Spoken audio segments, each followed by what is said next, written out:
There are moments in every believer's life when prayer feels heavy, when heaven seems quiet, and the heart wonders why grace has not moved. Some of you know that ache too well. The unanswered prayer, the silent night, the fear that God may have turned away. These wounds linger, even when no one sees them. Father Dan Reehil has walked beside many who carried this hidden weight. And he speaks of 4 sacred hours. Hours when a soul is heard with unusual clarity. Hours when God bends closer than we realize. If your spirit has waited too long for mercy, say it in the comments, because naming your struggle is the first step toward healing. Write this simple prayer.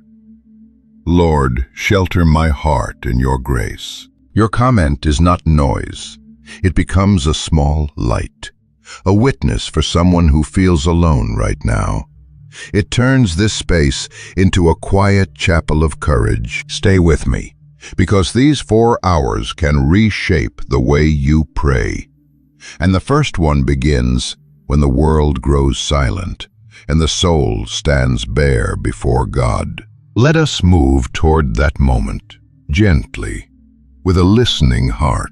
There is a moment before dawn, when fear awakens, before courage has time to rise, a moment when the heart whispers its deepest truth, and that moment is 3 o'clock in the morning. Many believers have stood there, staring into the dark, wondering why their strength feels thin, why memories return, why old wounds speak again.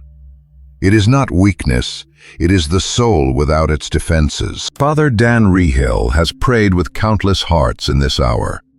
Men burdened by regret, mothers afraid for their children, elderly souls who fear being forgotten. He knows this hour well. 3 o'clock is powerful, not because the night is mystical, but because honesty rises when the world is quiet. A prayer offered here is stripped of pretense. It becomes a cry God receives without delay. Christ tasted this hour in the Garden of Sorrow, when his friends slept, when the weight of the cross first pressed upon him. This is why many saints speak of this time as the hour of unveiled hearts. If you have ever woken suddenly, with a fear you could not name, you already know this hour. You know how a whisper can feel like a plea for rescue. Remain with me, because every deep night carries a rising, and the next sacred moment meets a soul not in darkness, but at the edge of new light. The second sacred hour, 6 a.m. Then comes the hour when the darkness softens, when the heart looks for a reason to rise again. 6 in the morning greets the soul differently, not with sudden strength, but with the quiet ache of beginning another day. Many listeners know this feeling. You open your eyes and yesterday's weight returns. You breathe slowly, hoping today will hurt less. Yet the burden still sits just beneath the ribs. Father Dan Reehil often speaks of the sacred honesty of dawn, the moment when a believer chooses trust before the world stirs. It is the hour when intention shapes the day, not emotion, intention. Mary lived this rhythm, rising early, gathering her thoughts in silence, placing her household in God's care before any task began. The Church remembers this posture as a gift for all who struggle to start again. Prayer at this hour is not dramatic. It is steady. It marks the soul with direction and courage. It gives clarity to hearts wrestling with uncertainty. If morning has ever felt heavy for you, if you have ever wished for a gentler start, this is your hour. The hour that rebuilds what the night unsettled. Stay close now, because there is another moment coming, a moment when brightness reveals truth, where the sun stands highest, and the soul finds its direction with remarkable clarity. The third sacred hour, 12 noon, and then arrives the hour when nothing can hide, when daylight reaches its height. and the truth within us asks to be seen. 12 o'clock has a different weight. It meets the spirit in the middle of its struggle, not at the beginning, not at the end, but at the turning point where choices take shape. Many believers confess to Father Dan Reehil that midday exposes them, not with shame, but with honesty. The doubts they ignored in the morning, the temptations that whispered quietly, the decisions they avoided, all rise to the surface here. This is why the Church keeps the Angelus at noon, because the mystery of the Incarnation meets human confusion with divine light. Clarity does not shout, it reveals, it steadies, it lifts. In this hour, the Holy Spirit often brings insight that felt unreachable earlier. A thought becomes clear, a fear becomes smaller, a path becomes visible just long enough to trust it. If you have ever paused at midday with a restless heart, wondering which direction to take, this hour belongs to you.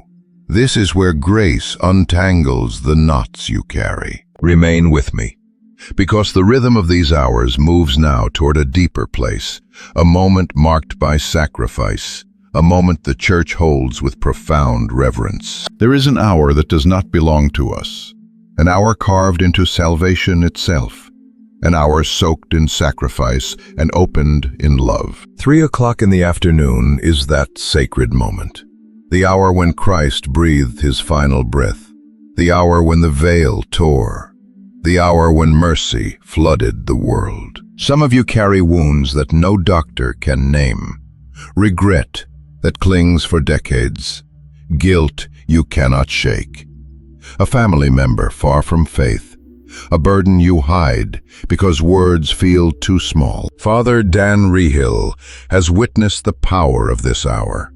Hearts softened, chains loosened, lives redirected, when prayer is offered beneath the shadow of the cross. At this time the Lord's heart was pierced, and from that wound flowed every grace we need. Forgiveness for the sinner, strength for the weary, light for the lost, courage for the collapsing soul. If you have ever feared that your sin was too deep, that your family was too broken, that your prayer was too late, bring it here. This is the hour where nothing is beyond redemption. Pause with me, because the story of these sacred moments does not end at the cross. There remains a final hour, a gentler hour, where mercy seeks a home inside the life you live. When the day begins to fade, another kind of ache appears, the ache of a heart that has carried too much, too many worries, too many unspoken tensions, too many silent disappointments. 6 in the evening meets the believer differently.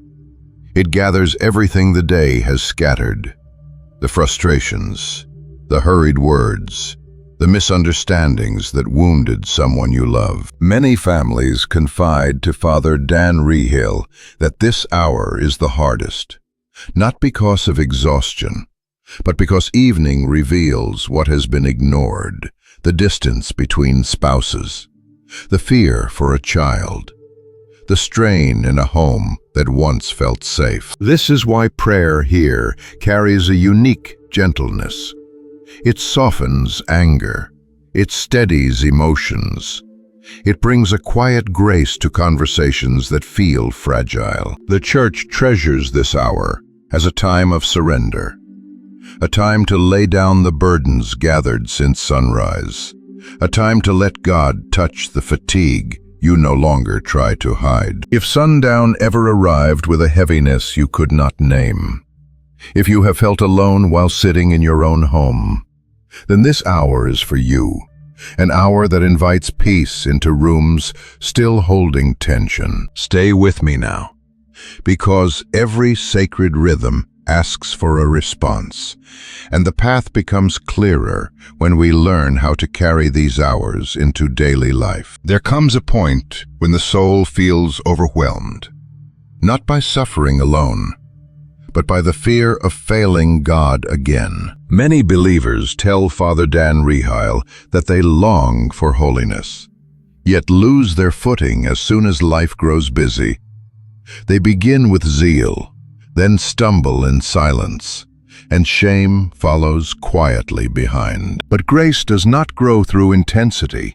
It grows through rhythm, through choosing one step that can actually be sustained. This is why the sacred hours must be lived carefully, not all at once, not through pressure, but through fidelity to 1 hour at a time. Choose the moment your heart can truly keep. Prepare the night before. Place the rosary where hope can reach it. Find a corner of your home that feels safe for prayer. Let that space become a shelter for your spirit. And do not fear dryness. Many saints began in silence. The Lord often works beneath the surface, long before the heart feels it. If you have ever quit too soon, if discouragement has ever stolen your intention, take courage. Your story is not finished. Your prayer is not wasted. Your effort still matters deeply to God. Stay close now, because every spiritual journey requires holy caution. And there is a warning we must face before these hours can reshape your life. There is a danger many believers never see coming. Not the danger of sin alone, but the danger of growing distant from God while thinking we are close. Some souls pray faithfully, yet rely on emotion, and when the feeling fades, their devotion collapses. Others begin strong, but turn the spiritual life into a series of tasks, and tasks eventually crush the heart. Father Dan Reehil warns often that the enemy does not fear enthusiasm. He fears endurance.